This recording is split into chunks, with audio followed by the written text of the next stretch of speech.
আমার মহামান্য রাষ্ট্রপতির ভাষণের উপরে বক্তব্য শুরু করছি। আমি প্রথমেই শ্রদ্ধা জানাই মহান নেতা, মুক্তিযুদ্ধের ঘোষণাদানকারী, তৎকালীন মেজর, পরবর্তী সময়ের রাষ্ট্রপতি শহীদ প্রেসিডেন্ট জিয়াউর রহমানের প্রতি, আমি শ্রদ্ধা জানাই মহান নেত্রী, দেশনেত্রী বেগম খালেদা জিয়ার প্রতি, যার আহ্বানে এবং যার কারণে আমি আজকে বিএনপি করি। তিনি আজকে নাই, আমি তার আত্মার মাগফিরাত কামনা করি।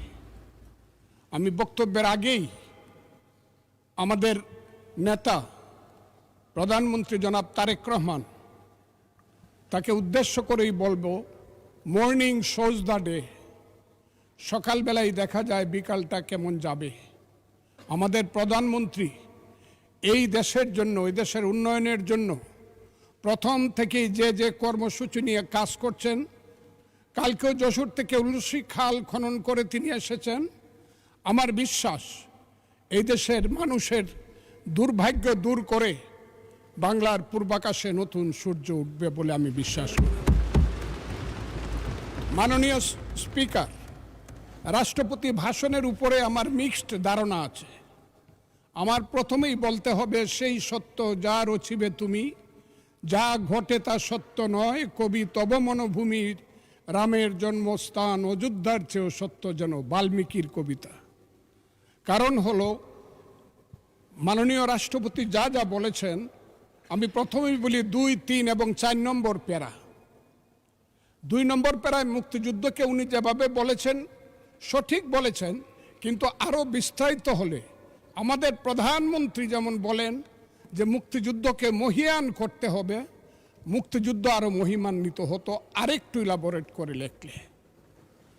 কারণ মুক্তিযুদ্ধের ইতিহাস মহাসমুদ্রের চেয়েও গভীর ইতিহাস।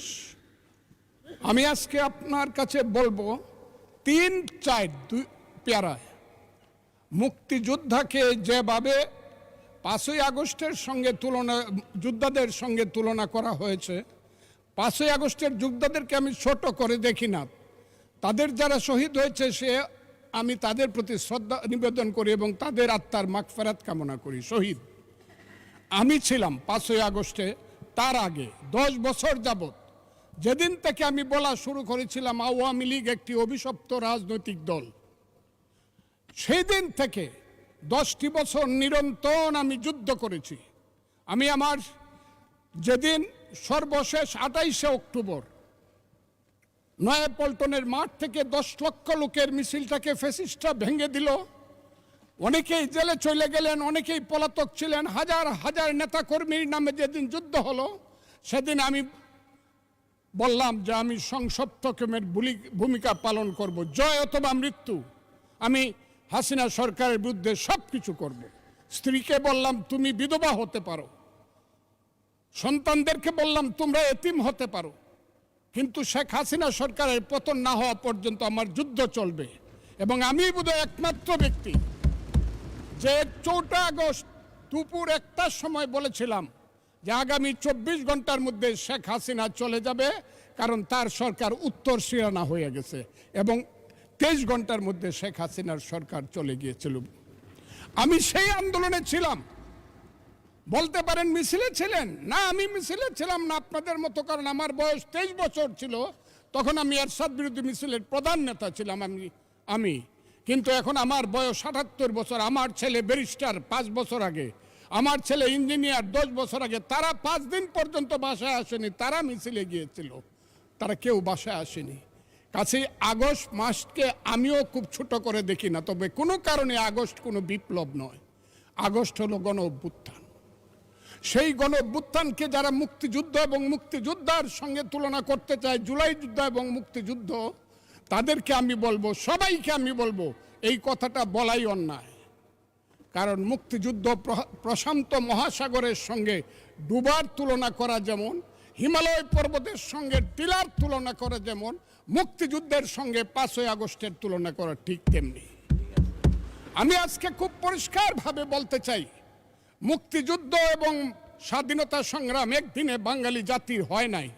ওই কালকে আমাদের ভাই, আমার এক ভাই ব্যারিস্টার নৌসাদ জমির পাল বংশের কথা বলেছিল যে পাল বংশ আজ থেকে প্রায় 1000 বছর আগে 2000 বছর 1000 বছর আগে বগুড়ার মহাস্থানগড় পুণ্ড্রবর্ধনের রাজধানী স্থাপন করে বাঙালির যে শাসন শুরু করেছিল, তারপরে সেন শাসন থেকে ধরে সর্বশেষ মুঘল শাসনের পরে যখন 1757 সনে মীর জাফরের বিশ্বাসঘাতকতায় সিরাজউদ্দৌলার পতন হয়েছিল, নীল সাহেবদের অত্যাচারে যখন মানুষ জর্জরিত হয়েছিল, 1770 সন যাকে বলা হয় 74-এর মন্বন্তর, সেই সময়ে যখন বাংলার 1/3 লোক না খেয়ে মরেছিল, নীল সাহেবদের অত্যাচারে যখন বাংলার মায়েরা কেঁদে কেঁদে ছড়া বলতো, ছেলে ঘুমালো, পাড়া জুড়ালো, বর্গি এলো দেশে, বুলবুলিতে ধান খেয়েছে, খাজনা দিব কিসে, ধান ফুরালো, পান ফুরালো, খাজনার উপায় কি,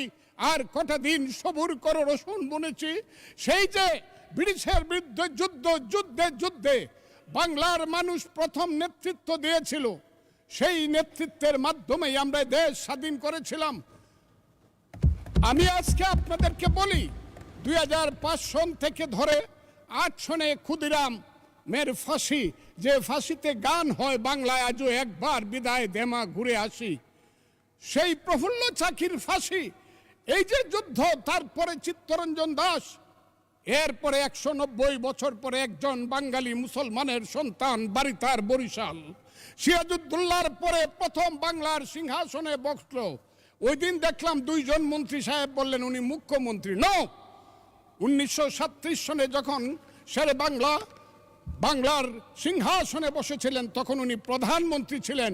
সেই শেরে বাংলা ফজলুল হক, হুসেন শহীদ সোহরাওয়ার্দী, দেশ থেকে দেশান্তরে গিয়ে সুভাষ বোস, মৌলানা আব্দুল হামিদ খান ভাসানী, বঙ্গবন্ধু শেখ মুজিবুরেরা বাংলাদেশের স্বাধীনতা সংগ্রামের ভিত্তি স্থাপন করেছিল। সেই ভিত্তির উপরে দাঁড়িয়েই 1971 সনে আমাদের নেতা সেই শহীদ জিয়াউর রহমান বলেছিলেন প্রথম নিজের নামে, I Shaheed Zia, I major Zia do hereby declare the independence of Bangladesh, প্রথম নিজের নামে, পরে বঙ্গবন্ধুর নামে। আমি আজকে আপনাদের কাছে বলতে চাই, মুক্তিযুদ্ধ এত সহজ জিনিস না।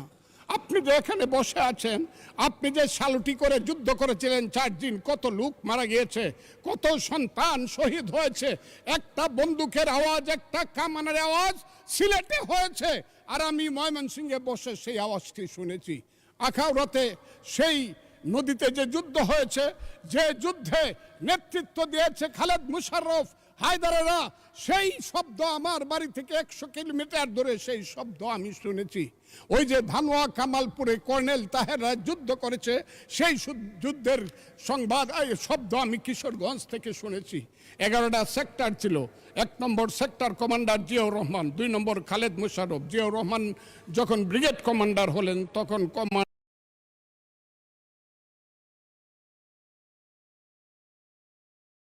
যুদ্ধ, জাফর ইমামদের আজকে যাই করুক তারা, বিলুনিয়ার যুদ্ধ তো আমরা বলবো না। 2 নম্বর সেক্টর কমান্ডার খালেদ মুশাররফ হায়দার, 3 নম্বর সেক্টর কমান্ডার শফিউল্লাহ, 4 নম্বর সিআর দত্ত, 5 নম্বর মীর শৌকত আলী, 6 নম্বর MK বাশার, 7 নম্বর কাজী নুরুজ্জামান, 8 নম্বর MA মঞ্জুর, 9 নম্বর MA জলিল, এবং সর্বশেষ 11 নম্বর হইল কর্নেল